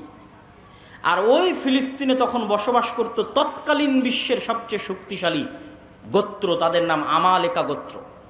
তো ওদের সাথে যুদ্ধ করে জিতে জেরুজালেম জয় করতে হবে, এই জন্য অপেক্ষায় বসে আছেন সিনাই মরুভূমিতে। সিনাই মরুভূমি যেহেতু মরুভূমি, আর লোহিত সাগরের পানি যেহেতু লবণাক্ত, এই জন্য কোনো খাবার নাই, না মরুভূমিতে কোনো ফলমূল হয়, না মরুভূমিতে কোনো পানি আছে। এই জন্য সূরা বাকারায় বানু ইসরাইলের ঘটনা পড়ে দেখবেন যে আল্লাহ মুসা আলাইহিসসালামকে বললেন, তুমি লাঠি দিয়ে পাথরে আঘাত করো, তোমার সম্প্রদায়ের জন্য ঝর্ণা তৈরি করে দিচ্ছে। তুমি আল্লাহর কাছে দোয়া করো, আর জান্নাত থেকে মান্না এবং সালোয়া পাঠিয়ে দিচ্ছে। জান্নাত থেকে পাখির আকারে এবং গাছে ঝুলন্ত আকারে, বাড়ির উপরে গাছে ঝুলন্ত আকারে জান্নাত থেকে মান্না এবং সালোয়া আসতো, কেননা মরুভূমিতে কোনো খাবার ছিল না। তারপরে মুসা আলাইহিস সালাতু ওয়াস সালাম তাদের নিয়ে জেরুজালেম বিজয় করতে যাবেন মর্মে যুদ্ধের ঘোষণা দিলেন। এরা ছিল নিমক হারাম কওম। আল্লাহর এত বড় নিয়ামত দেখার পরও এরা বলল, ইযহাব আনতা ওয়া রাব্বুকা ফাকাতিলা, মুসা আপনি আর আপনার আল্লাহ গিয়ে যুদ্ধ করেন, আমরা যুদ্ধ করতে পারবো না। বলেন নাউজুবিল্লাহ। এই জন্য মুসা আলাইহিস সালাম জেরুজালেম বিজয় করতে পারেননি। তখন মুসা আলাইহিস সালাতু ওয়াস সালাম আল্লাহর কাছে দোয়া করেছিলেন, যেন আমার লাশ, আমার মৃত্যু যেন জেরুজালেমের এত নিকটে হয় যে একটা ঢিল মারলে, যেন জেরুজালেম থেকে বাইতুল মুকাদ্দাস থেকে একটা ঢিল মারলে আমার কবরে এসে পড়ে।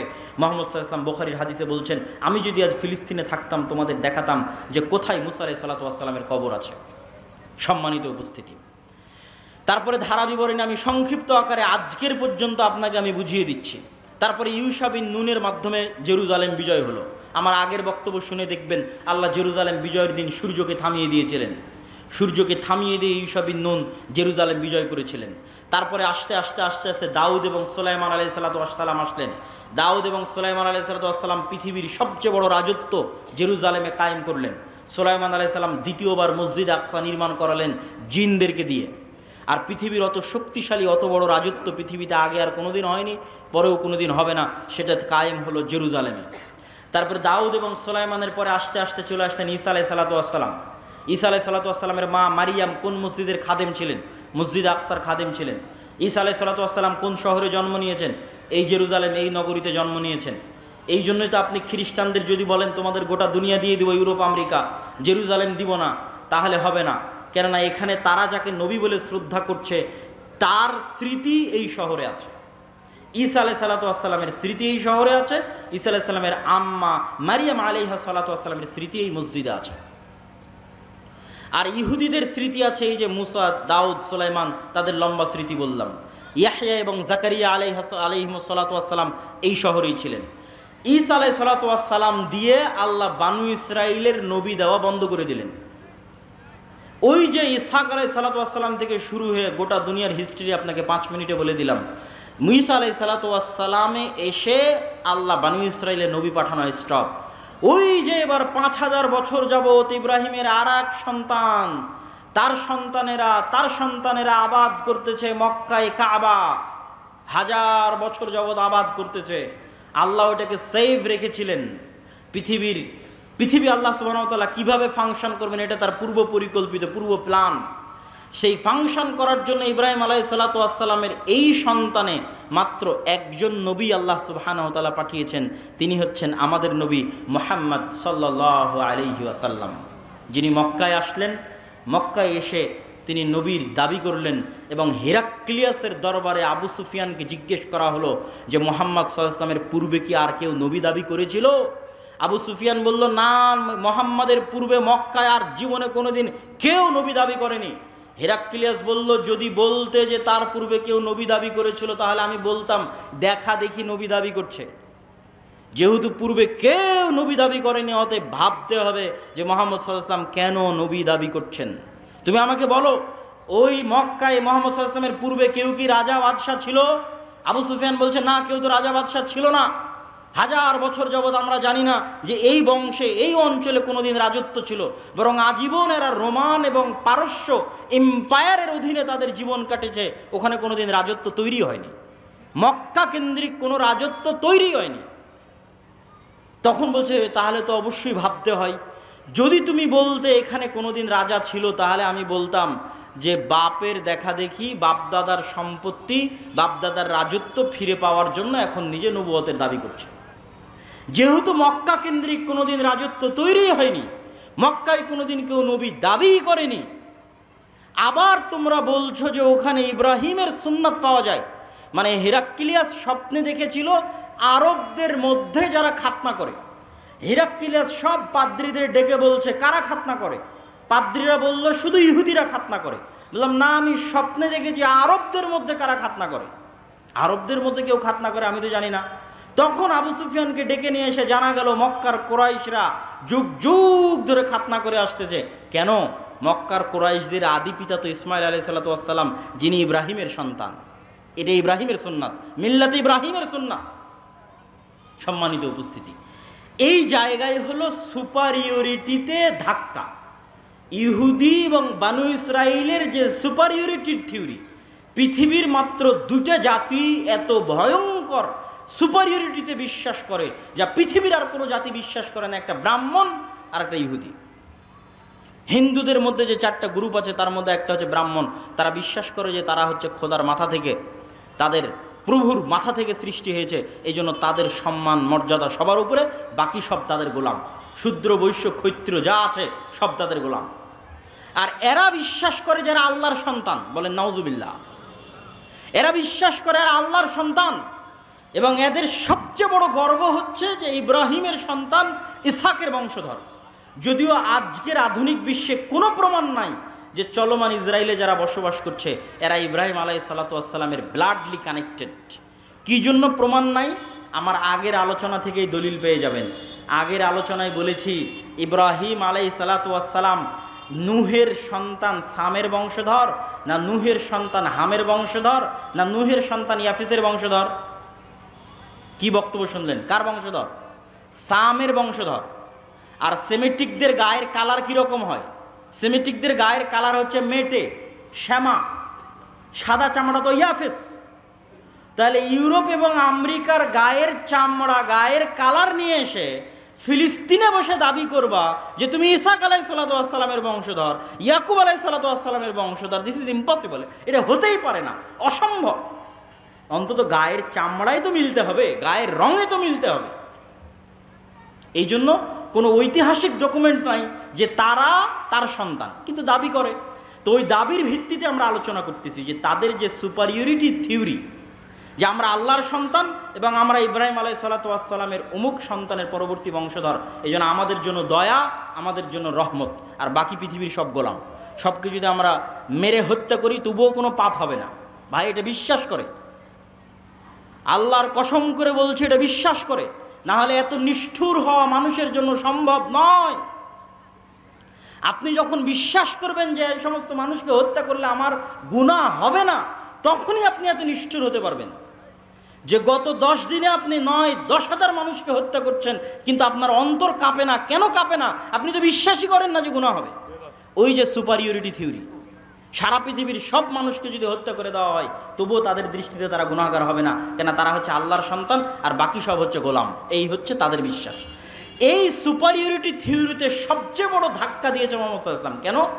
মুহাম্মদ সাল্লাল্লাহু আলাইহি ওয়াসাল্লামও বললেন আমি ইব্রাহিমের বংশধর। কথা কি আমার বুঝতে পারছেন? মুহাম্মদ সাল্লাল্লাহু আলাইহি ওয়াসাল্লাম ইব্রাহিমের সন্তান ইসমাইলের বংশধর, বানু ইসমাইল। আর তারাও জানতো যে আরবে শেষ নবী আসবে। এই জন্য ঈসা আলাইহিসসালাতু ওয়াসসালামের মৃত্যুর পরে অনেক ইহুদি মদিনায় চলে গেছিল। বানু কুরাইজা, বানু কায়নুকা, বানু নাজির সবগুলো চলে গেছিল মদিনায়। তারা অপেক্ষা করছিল তাদের মধ্যে শেষ নবী আসবে, আরবে আসবে, তাদের বংশে আসবে। কিন্তু যখন দেখলো না তাদের বংশে আসলো না, মুহাম্মদ সাল্লাল্লাহু আলাইহি ওয়াসাল্লাম বানু ইসমাইলের বংশে শেষ নবী দাবি করলো, তাহলে মুহাম্মদ সাল্লাল্লাহু আলাইহি ওয়াসাল্লাম দুই দিক থেকে তাদের সুপারিয়রিটিতে আঘাত করলেন। এক, তুমি রক্তে যতই দাবি করো তুমি ইব্রাহিমের বংশধর, তো আমি মুহাম্মদও দাবি করছি আমি ইব্রাহিমের বংশধর, আমি ইসমাইলের বংশধর। অতএব রক্তে আমার উপর তোমার কোনো প্রাধান্য আর থাকলো না, শেষ।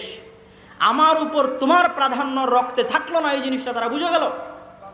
এবং তারা এটাও বুঝে গেল যে মুহাম্মদ সাল্লাল্লাহু আলাইহি ওয়াসাল্লামের কওমের জন্য আল্লাহর পক্ষ থেকে তাদের কিতাবে বর্ণিত যত ওয়াদা, যত রহমত, যত বরকত, সব রহমত, সব বরকত এবার মুহাম্মদ সাল্লাল্লাহু আলাইহি ওয়াসাল্লাম এবং তার উম্মতের জন্য আসবে। এই জন্য তাদের পৃথিবীতে সবচেয়ে বড় শত্রু হচ্ছে ইসলাম এবং মুসলমানেরা। দুইটা কারণে। অন্যদেরকে তো ওরা বিশ্বাসই করে না যারা ইব্রাহিমের বংশধর। অন্তত তাদের কিতাবে তো ইব্রাহিমের আরেক সন্তান ইসমাইলের নাম লেখা আছে, যে ইব্রাহিমের আরেক সন্তান ইসমাইল। এবং তারা এটা বিশ্বাস করে যে আরবরা হচ্ছে ইসমাইলের বংশধর। এই জন্য এটা হলো তাদের সবচেয়ে বড় ভয়ের কারণ, যে তাদের সুপারিয়রিটি থিওরিতে আঘাত করেছে ইসলাম এবং মুসলমানেরা। সম্মানিত উপস্থিতি, আজকের এই জেরুজালেমে যে ভয়াবহ অবস্থা তৈরি হয়েছে, এই ভয়াবহ অবস্থার পিছনে কারণ কি? আগের যুগের অনেক ইতিহাস আমি অন্য বক্তব্যে আলোচনা করেছি। আজকের এই ভয়াবহ অবস্থা তৈরি হওয়ার পিছনে কারণ আমার ছোট্ট গবেষণায় ঔপনিবেশিক শাসনামল, কলোনিয়াল সিস্টেম, আরবিতে বলে ইস্তেমার। আমরা যারা আজকে এই দেশে বসবাস করছি, যারা আপনারা সামনে বসে আছেন, 1935-1937 সালের আগে আপনাদের বাপদাদারা জমির মালিকই ছিল না। আপনি আজকে যে জমির দলিল নিয়ে দাবি করছেন এই জমি আমার, এই দাবি 35-37-এর আগে এই অঞ্চলের মানুষ করতে পারতো না। কেননা আমাদের বাপদাদারা 190 বছর ছিল ব্রিটিশদের গোলাম, তথা আমরা ছিলাম কলোনি, ব্রিটিশের কলোনি। এই জন্য 190 এবং 200 বছর গোলামি করতে করতে আমাদের রক্তের মধ্যে গোলামি ঢুকে গেছে। আর এই দেশ ছেড়ে যখন ব্রিটিশরা গেছে, 3টে দেশে ভাগ করে গেছে, ভারত, বাংলাদেশ, পাকিস্তান। ঠিক সারা পৃথিবীর প্রায় মুসলিম দেশই কোনো না কোনো ইউরোপিয়ান কান্ট্রির কলোনি ছিল। আর এই কলোনিয়াল সিস্টেম কতটা ভয়ঙ্কর ছিল এটা ইউরোপ সফর না করলে আমি বুঝতে পারতাম না। ফ্রান্সের রাজধানী প্যারিসে আইফেল টাওয়ারের সামনে রাত 12টা-1টার সময় যতজন বিড়ি খাচ্ছে, সিগারেট খাচ্ছে, সব হচ্ছে মুসলমানের সন্তানেরা। কোন দেশের মুসলমানের সন্তানেরা? যেই দেশ ফ্রান্স শাসন করত। ফ্রান্সের কলোনি ছিল আফ্রিকার বহু অঞ্চল, আজ বহু অঞ্চল বিদ্রোহ করতেছে, নাইজার, আলজেরিয়া, বহু অঞ্চল বিদ্রোহ করতেছে ফ্রান্সের বিরুদ্ধে। তো ওই সমস্ত অঞ্চলগুলো কলোনি ছিল। ভাগ্যিস ভালো যে ব্রিটিশরা আমাদেরকে মোটামুটি একটা স্বাধীনতা দিয়ে গেছে। ফ্রান্স অতটুকু স্বাধীনতা দেয়নি। ফ্রান্স বলেছে তোমার রিজার্ভ ব্যাংকের টাকা আমার ব্যাংকে থাকবে, তুমি কোনো অস্ত্র কিনতে পারবা না আমার কাছে ছাড়া, তুমি বৈদেশিক কোনো চুক্তি করতে পারবা না আমার অনুমতি ছাড়া, অথচ নাকি স্বাধীন। এভাবে তারা স্বাধীনতা দিয়ে এসেছে। কলোনিয়াল সিস্টেম ভয়ঙ্কর। তো ঠিক আজকের যেই শাম, আজকের যেই ফিলিস্তিন, ইসরায়েল, জর্ডান, লেবানন, কাতার, দুবাই, বাহরাইন, এগুলো আজ থেকে 50-60 বছর আগে ছিলই না। আসতেছে নিয়ে আসো, দান যেহেতু বলতেছো, না নিয়ে আসলে কেমন করবো? ও আচ্ছা আচ্ছা আচ্ছা আচ্ছা, ছিল না। ওরা এই যেমন আমাদের এই ভারত উপমহাদেশকে ভেঙে টুকরো টুকরো করেছে, ওই রকম বাহরাইন একটা ছোট্ট দেশ বানিয়েছে, কাতার, দুবাই, তারপরে হচ্ছে জর্ডান, তারপরে হচ্ছে লেবানন, তারপরে হচ্ছে এই ছোট্ট ভাঙতে ভাঙতে ওর মধ্যে থেকে ইসরায়েল বের করে দিয়েছে। তথা ইসরায়েল হচ্ছে ঔপনিবেশিকের ফল, ঔপনিবেশিক শাসন আমলের সন্তান। যে কলোনিয়াল সিস্টেম সারা পৃথিবীতে মুসলমানেরা ভোগ করেছে তার ফল, তার রেজাল্ট। আর ওই যে গোলামি করতে করতে রক্তে গোলামি ঢুকে গেছে মুসলমানদের জন্য, মুসলমানদের মধ্যে, এই জন্য তারা ওই গোলামি থেকে এখনো বের হতে পারতেছে না। গোলামি থেকে বের হতে হলে আরও সময় লাগবে, স্বাধীন চেতা মনোভাব লাগবে, আল্লাহর ইবাদত এবং দ্বীনের অনুসরণ করা লাগবে।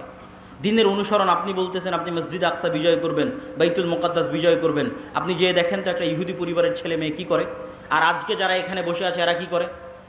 আজকে যারা যে সমস্ত এখানে যুবক বসে আছে এদের মধ্যে কয়জন মদখোর, জুয়াখোর, ফ্রি ফায়ার, পাবজি নিয়ে ব্যস্ত? আর ইহুদির কয়টা সন্তান ফ্রি ফায়ার, পাবজি আর মদ আর জুয়া নিয়ে ব্যস্ত? আমার চ্যালেঞ্জ থাকলো আপনি যান, খুঁজেন। তাদের দোষ দিয়ে লাভ নাই। আল্লাহ সুবহানাহু ওয়া তাআলা আমাদেরকে আযাব হিসেবে, শাস্তি হিসেবে মসজিদ আকসায় যেতে দেয় না। এই কষ্ট আমার এবং আপনার অন্তরে থাকতে হবে। যেই মসজিদের 2 রাকাত সালাত অন্য মসজিদের 1000 সালাতের চেয়ে উত্তম, পৃথিবীর যে তিনটা মসজিদ, ইসলামের সবচেয়ে পবিত্রতম মসজিদ, যার জন্য সফর করা, যার জন্য যাওয়া উত্তম, উচিত, যেই মসজিদগুলোতে সালাতের বিশেষ ফজিলত রয়েছে, সেই 3টা মসজিদের একটা মসজিদ, মসজিদ আকসা, আমরা যেতে পারি না। এটা আল্লাহ আমাদেরকে বঞ্চিত করে রেখেছে আমাদের কর্মফলের কারণে, আমাদের আমলের কারণে। সম্মানিত উপস্থিতি, আপনি ইহুদি পল্লীতে যান, ইহুদি পল্লীতে গিয়ে দেখেন তারা কিভাবে চলে, কিভাবে চলাফেরা করে, দেখে আসেন। তারা পৃথিবীর মানুষকে বলবে তোমরা সুদ নিয়ে ব্যস্ত থাকো, ওরা নিজেরা পরস্পরে সুদ খাবে না। তারা পৃথিবীর মানুষের পিছনে কোটি কোটি টাকা ব্যয় করবে যে তোমরা মদ, গাঞ্জা, জুয়া এগুলো নিয়ে ব্যস্ত থাকো, ওরা নিজেরা জীবনে কোনোদিন মদ, গাঞ্জা, জুয়া নিয়ে ব্যস্ত থাকবে না। টাকার বিষয়ে সবচেয়ে কৃপণ, টাকা কেমনে জমা করতে হয়, অনর্থক অপচয় খরচ না করে টাকা কেমনে জমা করতে হয়, পৃথিবীর সবচেয়ে বড় বড় মাল্টি বিলিয়নার হচ্ছে তারা। কেন? তারা ওইভাবেই তাদের সন্তান সন্ততিকে বড় করেছে। হ্যাঁ, তাদের উপর আল্লাহর গজব এবং আযাব আসবে, কিন্তু আল্লাহ সুবহানাহু ওয়া তাআলা বিধর্মীদের দিয়েই মুসলমানদেরকে আযাব এবং শাস্তি দিয়ে থাকেন। তারও দলিল কোরআন এবং হাদিসে আছে, যেটা আমি আমার অন্য বক্তব্যে বিস্তারিত আলোচনা করেছি, আজকে সময় নাই। সেহেতু আমরা একটা আযাব এবং গজবের মধ্যে দিয়ে যাচ্ছি আমাদের আমলের কারণে। আমাদের অন্তরে ব্যথা থাকতে হবে যে আমরা হজ এবং উমরা করতে গেলেও, মক্কা মদিনায় গেলেও মসজিদ আকসায় যেতে পারি না। আজ থেকে 100 বছর আগে, গত 1300 বছর এমন কোনো মুসলমান নাই যারা হজ উমরা করতে গেছে আর মসজিদ আকসায় যায়নি। হজের ট্রিপ মানেই মসজিদ আকসাহের ট্রিপ হবে। সম্মানিত উপস্থিতি, এই জন্য সুলতান সালাহুদ্দিন আইয়ুবী শপথ করেছিলেন, যতদিন আল্লাহ তার 3টা মসজিদের একটা মসজিদকে খ্রিস্টানদের কবল থেকে মুক্ত না করবে, ততদিন সুলতান সালাহুদ্দিন আইয়ুবী আল্লাহর আরাক মসজিদ মক্কা এবং মসজিদে নববী জিয়ারতের জন্য যাবে না। আল্লাহর মসজিদকে বন্দি দশায় রেখে, আল্লাহর মসজিদকে মানুষের সালাত মুক্ত অবস্থায় রেখে তিনি কিভাবে আল্লাহর আরাক মসজিদ জিয়ারতের জন্য যাবেন, এই ব্যথায় তিনি যুদ্ধ করতেন। এই জন্য আপনাদের সন্তান সন্ততি পরবর্তী বংশধরের অন্তরে এই ব্যথা, এই বিশ্বাস এবং আমলের পরিবর্তনের মাধ্যমে আমরা বিজয় অর্জন করতে পারি। যেহেতু আল্লাহর ওয়াদা যে বিজয়ী হব, বক্তব্যের শুরুতেই হাদিস পড়ে দিয়েছি যে পাথর বলবে, গাছ বলবে, ওয়াদা হবে। আল্লাহর নবী বলেছেন হবে, আজ না হলে যেদিন ইমাম মাহদি আসবেন সেই দিন হবে। কিন্তু আমরা যদি তার আগেও যে হবে না তা না, তার আগেও হতে পারে। সুলতান সালাহুদ্দিন আইয়ুবীর হাত দিয়ে আল্লাহ বিজয় করায়নি, করিয়েছে। আমাদের হাত দিয়েও আল্লাহ বিজয় করাতে পারে, কিন্তু তার জন্য আমলের পরিবর্তন লাগবে, আখলাকের পরিবর্তন লাগবে। সম্মানিত উপস্থিতি, আজকের যে অনুষ্ঠানটা আয়োজন হচ্ছে, এই অনুষ্ঠানের মূল লক্ষ্য উদ্দেশ্য হচ্ছে মসজিদ ভিত্তিক দিন শিক্ষা, মসজিদ ভিত্তিক মক্তবকে শক্তিশালী করা। আমরা আপনাদের এই অঞ্চলে সফর দিয়েছিলাম, গোটা মোহনপুর অঞ্চলে আমি নিজে সফর দিয়েছি। মোটামুটি কিছু মসজিদে মসজিদ ভিত্তিক মক্তব আছে, কিছু মসজিদে নাই। তো এই যে শিক্ষায় আমরা পিছিয়ে, জ্ঞানে আমরা পিছিয়ে, অথচ তারা আমাদের চেয়ে শিক্ষা এবং জ্ঞানে এগিয়ে। তো আমাদের যে জ্ঞানে পিছিয়ে এবং বিশেষ করে ধর্মীয় জ্ঞানে আরও পিছিয়ে, কেননা আমাদের দেশের 90% ছেলে মেয়ে যায় স্কুলে আর 2 থেকে 3% যায় মাদ্রাসায়। ওই যে 90 থেকে 95% গেল স্কুলে, তাদের জন্য কোনো একাডেমিক সিলেবাস নাই দিন শেখানোর। যদি না আমরা মসজিদগুলোকে দিন শিক্ষার দিক থেকে শক্তিশালী না বানাতে পারি, শক্তিশালী প্রতিষ্ঠান না বানাতে পারি, তাহলে আমাদের পরবর্তী প্রজন্ম হবে কোরআনবিহীন, আমাদের পরবর্তী প্রজন্ম হবে দিনের জ্ঞানবিহীন, যা আমাদের উপরে জাতিগতভাবে আল্লাহর আযাব আসার জন্য বাধ্য করবে। তথা আমরা আজকে বাংলাদেশে বসে আছি, গাজার জন্য প্রতিবাদ করছি, কয়দিন পর দেখবেন যে আমরাই গাজা হয়ে গেছি। কথা বুঝতে পেরেছেন? যদি আমরা আমাদের আমল এবং আখলাকে পরিবর্তন না আনি, কেননা গাজা হওয়ার মতো সকল ক্রাইটেরিয়া এই দেশে মজুদ আছে। কী এই দেশে মজুদ আছে? এটা পৃথিবীর একমাত্র মুসলিম দেশ যার পাশে কোনো মুসলিম দেশ নাই। তথা এটা যদি কোনো দিন গাজা হয়, তাহলে গাজার চাইতে ভয়ঙ্কর পরিবেশ তৈরি হবে। কেননা গাজার পাশে অন্তত মিশর তো আছে, মাটির তল দিয়ে খুঁড়ে মিশর থেকে তারা ত্রাণ এবং পণ্যয়নে কোনো মতে বাঁচতে পারতেছে। কিন্তু আপনার দেশ যেই দিন গাজা হয়ে যাবে, সেই দিন আপনার এখানে ত্রাণ পাঠানোরও কেউ থাকবে না। এই জন্য বাঁচার রাস্তা কি? যদি এই দেশের স্বাধীনতা এবং সার্বভৌমত্ব রক্ষা করতে চান, দিন এবং আমলে ফিরে আসতে হবে। পরবর্তী প্রজন্মদের কাছে বেসিক দিনের জ্ঞান দিতে হবে। তার জন্য মসজিদে টাইলস এবং এসির আগে মক্তব চালু করতে হবে।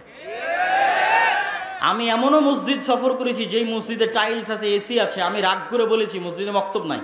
আমি রাগ করে বলেছি আপনারা টাইলসগুলো খুলে বাজারে বিক্রি করেন, এসিটা খুলে বাজারে বিক্রি করেন, তো মসজিদে মক্তব চালু করেন। আমাদের মুসলমানদের কনসেপ্ট দেখেন, আমাদের যারা আরব বিশ্বের বড় বড় দেশ তাদের কনসেপ্ট দেখেন, পর্যটন আর বিনোদন। আর পাশে ইসরায়েলকে দেখেন, শিক্ষা জ্ঞান।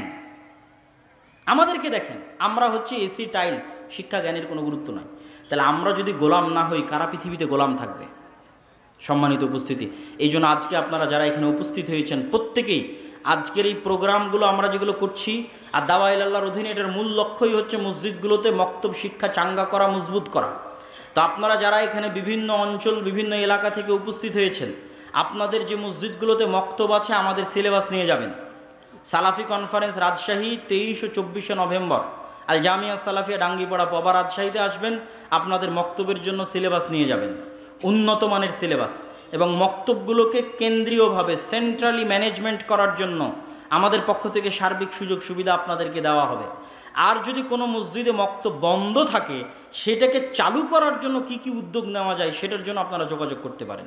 কিন্তু যে মসজিদগুলোতে চালু আছে, তারা দ্রুত গতিতে চেষ্টা করেন আমাদের সাথে সম্পৃক্ত হয়ে ওই মসজিদগুলোর ইমামদেরকে শিক্ষাগত ট্রেনিং দেওয়ার মাধ্যমে এবং ওই মসজিদের সিলেবাসের মান বাড়ানোর মাধ্যমে ওইটাকে একটা প্রতিষ্ঠানে রূপান্তর করা। মসজিদেই থাকবে, মসজিদের মধ্যেই থাকবে, কিন্তু ফাংশন করবে প্রতিষ্ঠানের মতো, যাতে আমরা পরবর্তী প্রজন্মদের কাছে দিনের সঠিক জ্ঞান পৌঁছে দিতে পারি। আর দাওয়া ইলাল্লাহ এই উদ্যোগ নিয়ে আমরা ইতিমধ্যে বাংলাদেশের 4টে জেলার 126টা মসজিদ সফর করেছি, 250-এর অধিক মসজিদে মক্তব উদ্বোধন করেছি। অতএব আপনাদের কাছে উদাত্ত আহ্বান থাকবে, এই প্রজেক্টের সাথে আপনারা সম্পৃক্ত হন। যে মসজিদে মক্তব আছে, সেই মক্তবকে চাঙ্গা করার জন্য আমাদের সিলেবাস নেন, আমাদের ট্রেনিং নেন, আমাদের ম্যানেজমেন্ট সিস্টেম নেন। যেই মসজিদে মক্তব নাই, সেখানে চালু করার জন্য আমাদের ডাকেন, আমরা সফর দিই, বক্তব্য দিই, চালু করার জন্য সহযোগিতা করি। আর আজকের এই অনুষ্ঠান এবং এখানেও যে মক্তবগুলো পরিচালিত হয় মোহনপুর এবং বাগমারায়, সেই মক্তবগুলোর উন্নয়নের লক্ষ্যে, তাদের সহযোগিতার লক্ষ্যে আমাদের আজকের এই অনুষ্ঠান। অতএব আপনারা এই প্রজেক্টে দান করার চেষ্টা করবেন, সহযোগিতা করার চেষ্টা করবেন। আপনাদের একটা টাকার মাধ্যমেও যদি মুসলমানের একটা সন্তানও কোরআন শিখে, আলিফের একটা অক্ষর শিখে, তো আপনি কবরে চলে গেছেন, 500 বছর হয়ে যাবে, 1000 বছর হয়ে যাবে, কিন্তু আপনার নেকির দরজা বন্ধ হবে না ইনশাআল্লাহ। যেমন আজকে আমরা মাগরিব এবং এশার সালাত যারা পড়েছি, মাগরিব এবং এশার সালাতে আমরা যে সূরা ফাতিহা পড়েছি, আমাকে যিনি শিখিয়েছিলেন তিনিও নেকি পেয়েছে। তার আগে আল্লাহর নবী পর্যন্ত যতজন আমার কাছে এই সূরা ফাতিহা পৌঁছানোর জন্য কাজ করেছে, সবাই আমার এই সূরা ফাতিহা পড়ার নেকি পেয়েছে। বলেন আল্লাহু আকবার। অতএব এই নেকি থেকে বঞ্চিত হবেন না। আমি দায়িত্বশীল এবং স্বেচ্ছাসেবক ভাই যারা আছে তাদেরকে বলবো, আপনারা ভিতরে প্রবেশ করেন। আর আমার বক্তব্যের পরে সম্মানিত এমপি মহোদয়, যিনি আজকের আমাদের প্রধান অতিথি, তিনি আপনাদের সামনে আলোচনা করবেন। তারপরে আমাদের শ্রদ্ধেয় ওস্তাদ শেখ আব্দুর রাজ্জাক বিন ইউসুফ হাফিজাউল্লাহ, তিনিও আপনাদের সামনে আলোচনা পেশ করবেন ইনশাআল্লাহ। কই স্বেচ্ছাসেবক ভাইয়েরা? তানজিল ভাই, স্বেচ্ছাসেবকরা নাই? জি, স্বেচ্ছাসেবক ভাইয়েরা আপনারা ভিতরে যান। আপনারা কেউই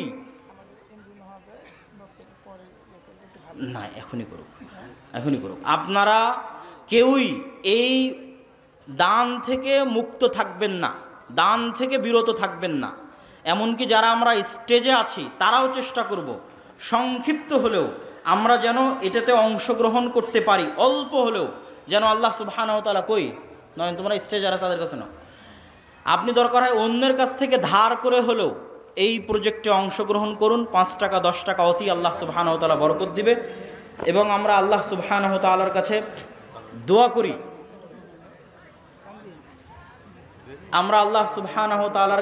করি, যে আল্লাহ সুবহানাহু ওয়া তাআলা, হে আল্লাহ, আপনি আজকে যারা আমাদের অত্র প্রোগ্রামে উপস্থিত হয়ে এই প্রজেক্টে তাদের স্বতঃস্ফূর্ত অংশগ্রহণের জন্য সহযোগিতার হাত বাড়িয়ে দিচ্ছে, আপনি তাদের দানকে কবুল করুন, আল্লাহুম্মা আমিন।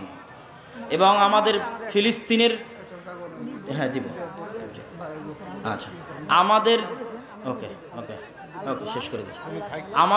আমাদের ফিলিস্তিনের, ইনশাআল্লাহ, হে আল্লাহ সুবহানাহু ওয়া তাআলা, আমাদের ফিলিস্তিনের যে সমস্ত ভাই এবং বোনেরা নিহত হচ্ছে, এখন পর্যন্ত 9000 মারা গেছে, হে আল্লাহ, আপনি তাদেরকে শহীদ হিসেবে কবুল করুন, আল্লাহুম্মা আমিন। হে আল্লাহ, গাজার মুসলমানদের উপর পৃথিবীর স্মরণকালের ভয়াবহ যে অত্যাচার, যে জুলুম চলতেছে, আপনি তাদের উপর থেকে সেই জুলুম, সেই অত্যাচার উঠিয়ে নিন, আল্লাহুম্মা আমিন। হে আল্লাহ, ইন্নাকা আলা কুল্লি শাইইন কাদির, আপনি আপনার শক্তি, আপনি আপনার ক্ষমতা, আপনি আপনার সাহায্য সহযোগিতা মুসলমানদের জন্য পাঠিয়ে দিন, আল্লাহুম্মা আমিন। হে আল্লাহ, আপনি আমাদের জন্য সুলতান আন নাসিরা, এমন একজন শাসক পাঠান যেই শাসকের হাত দিয়ে আমরা পুনরায় মসজিদে আকসা, বাইতুল মুকাদ্দাস বিজয় করতে পারবো, আল্লাহুম্মা আমিন। হে আল্লাহ, আজকে যারা এই দানে অংশগ্রহণ করছে, আপনি তাদের এই দানকে কবুল করুন, আল্লাহুম্মা আমিন। আমাদের যারা পূর্বে মারা গেছে তাদের কবরকে প্রশস্ত করে দিন, আল্লাহুম্মা আমিন। আপনারা কেউই এই দান থেকে বিরত থাকবেন না। স্টেজে যারা আমরা আছি তারাও অংশগ্রহণ করব। কেউই আপনারা এই দান এবং এই সহযোগিতা থেকে 10 টাকা 5 টাকা হলেও তাতে অংশগ্রহণ করবেন এবং আল্লাহর কাছে দোয়া করবেন, আল্লাহ যেন আদ-দাওয়া ইলাল্লাহ এর যে প্রজেক্ট, মসজিদ ভিত্তিক মক্তব শিক্ষা, এই প্রজেক্টকে যেন আল্লাহ কবুল করে, আল্লাহুম্মা।